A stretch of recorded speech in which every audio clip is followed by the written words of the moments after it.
Welcome to The Explainer. Today, we're going to dive into the absolutely wild, true story of a cybersecurity expert whose life got turned completely upside down for, believe it or not, trying to do the right thing. And that quote, well, that's from the man himself, Alberto Daniel Hill. His story is about what happens when you try to warn people about a fire, and instead of thanking you, they arrest you for arson. It's a journey that reveals this terrifying gap between technology and the law. All right, so to really get this story, we're going to jump right into the middle of the action, into the total chaos of September 9th, 2017. Just picture this.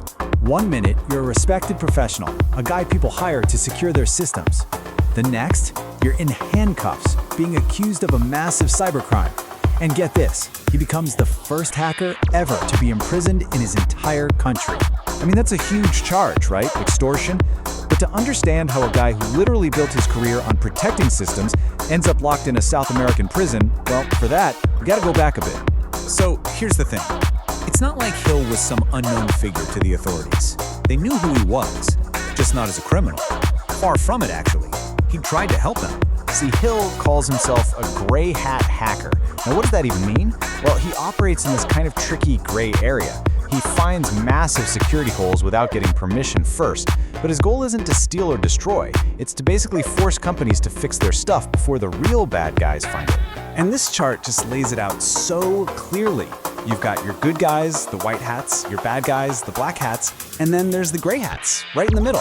And this nuance, this is the critical detail that the justice system just completely failed to understand. To them, unauthorized access was unauthorized access. The why didn't seem to matter at all. Okay, look at this timeline. It's wild.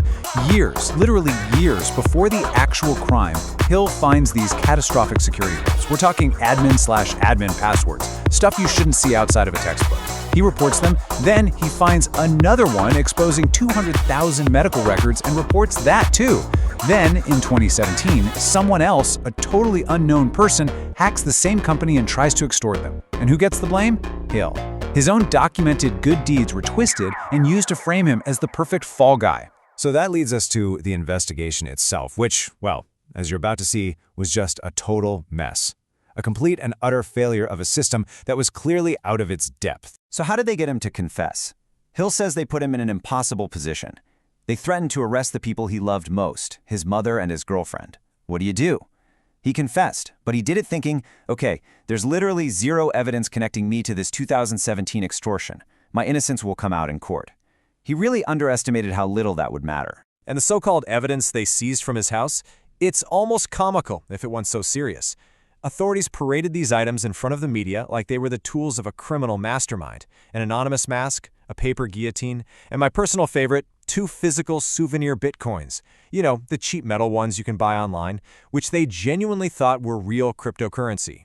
This part is just unbelievable. The judge justified keeping him in prison for 8 months before any trial by arguing that his computer skills were so godlike he was a risk even behind bars, that he could somehow alter evidence with his mind alone. I mean, it sounds like a line from a bad sci-fi movie, but this actually happened. Okay, so fast forward a few years. And just when you think this story can't get any more absurd, it takes this incredibly ironic twist.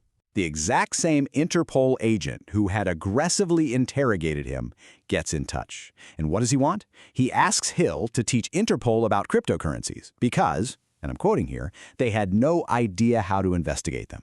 The very same guy who screamed at Hill pretending to be a Bitcoin expert was now admitting his entire team was clueless. It was just this stunning moment that proved everything Hill had been saying all along.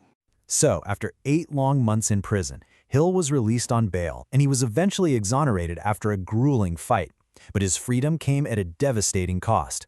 By the time the system admitted its mistake, his life was already in ruins. And after that 4-year legal nightmare, you know how many criminal charges were left on his record? 0. A big fat 0. He won his freedom, legally speaking. But he lost pretty much everything else. But instead of disappearing, Hill fought back. He started what he calls the Phoenix Protocol. He wrote books, like Log Into Hell, to tell his side of the story. He became a public advocate, speaking at conferences and pushing for legal reform. And professionally, he's dove headfirst into blockchain, a technology whose decentralized nature is the exact opposite of the centralized, flawed system that almost destroyed him. And that experience, as horrible as it was, it changed him.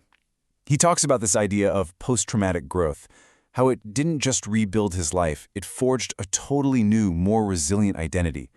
He emerged from that personal hell not just recovered, but remade. Alberto Hill's story is a harrowing, cautionary tale. It's a stark reminder of this dangerous gap between the incredible speed of technology and the snail's pace of the legal systems meant to govern it. And it leaves all of us with a really critical question for the age we live in. When justice can't keep up, who's the one that pays the price?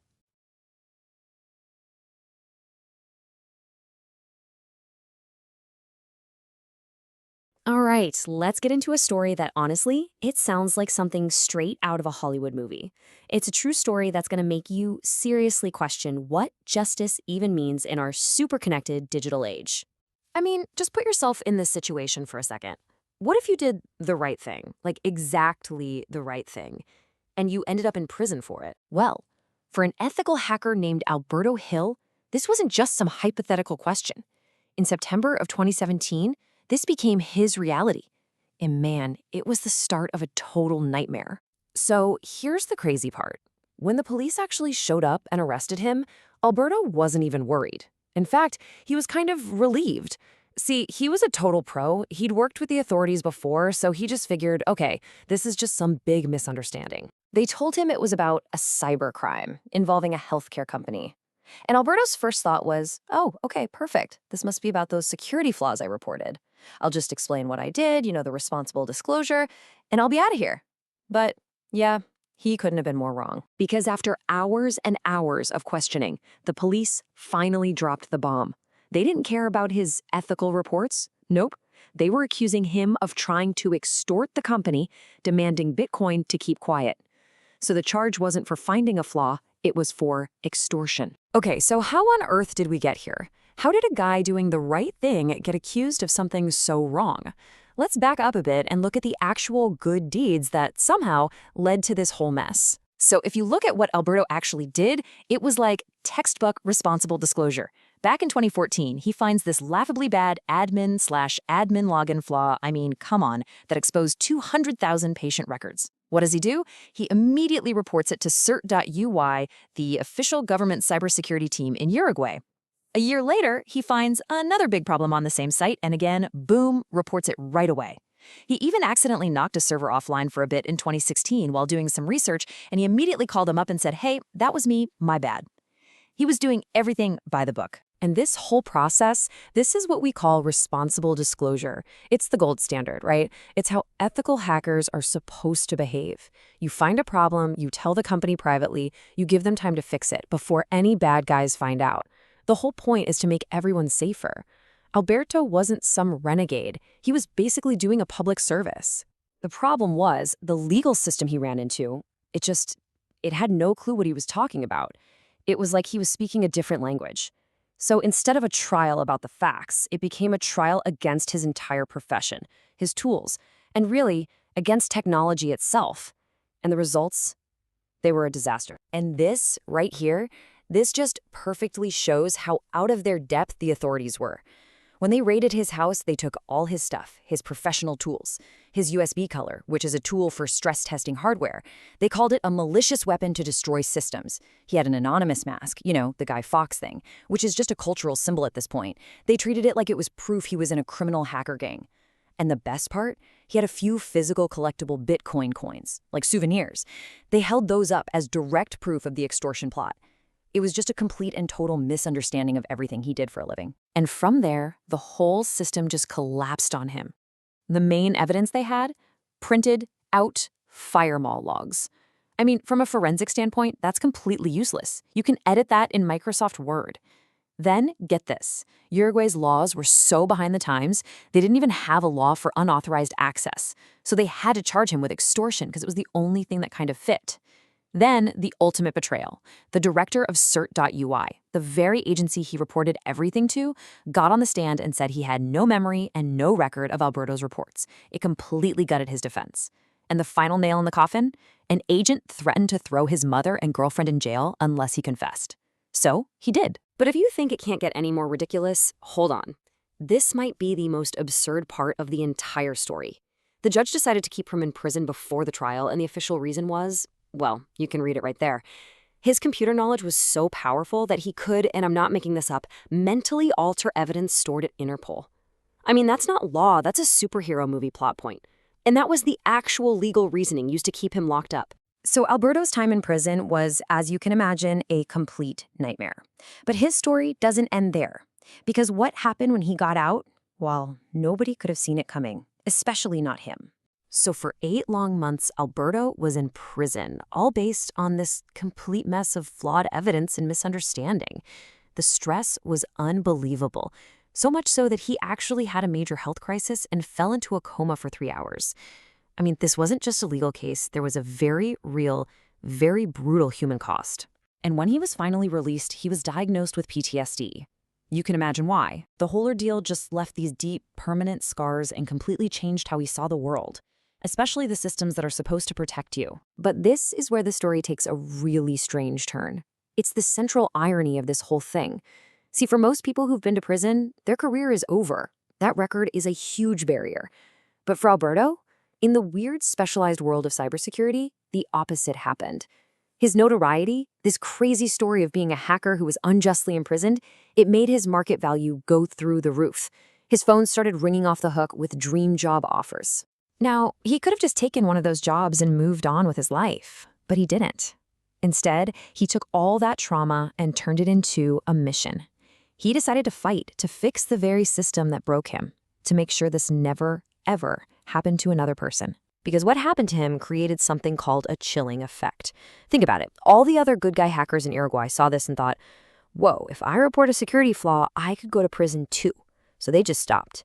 And when the people trying to help are too scared to speak up, well, that makes everyone less safe. And Alberto himself said it. He vowed he would never, ever report a security flaw again. And that's the real danger here, right? When the experts, the people who are trying to help, are silenced out of fear, the only people who win are the actual criminals, and we all lose. So he started using his new, much bigger platform. He got frustrated seeing how the media was covering another case, this one about a young hacker called Vladdy. It was all one-sided. So Alberto stepped in and basically forced a real conversation. He laid out both sides, the official accusations and the hacker's side of the story, arguing it was activism, not crime. He showed that these things are almost never as black and white as they seem. And he's not just complaining, he's got a clear plan to fix this. It's basically 2 simple steps. Step 1, education. Make every single person in the justice system, from cops to judges, get trained and certified in digital forensics so they actually know what they're looking at. And step 2, protection. Write clear, simple laws that give legal immunity to ethical hackers who play by the rules. It's not rocket science, but it would change everything. And then just to cap this whole insane story off, there's the ultimate irony. In 2021, the same Interpol agent who coerced his confession, who threatened his family, he publicly reached out to Alberto to ask him for help. He wanted Alberto to come teach his agency about cryptocurrency fraud. I mean, you can't make this stuff up. It's the perfect, tragic, almost funny proof of the exact problem Alberto is still fighting against. Ultimately, Alberto's story is a huge warning sign for all of us. Technology is moving at light speed, but our laws and our understanding are just crawling behind. And it leaves us with this really important question to think about. In a world that depends on tech, how do we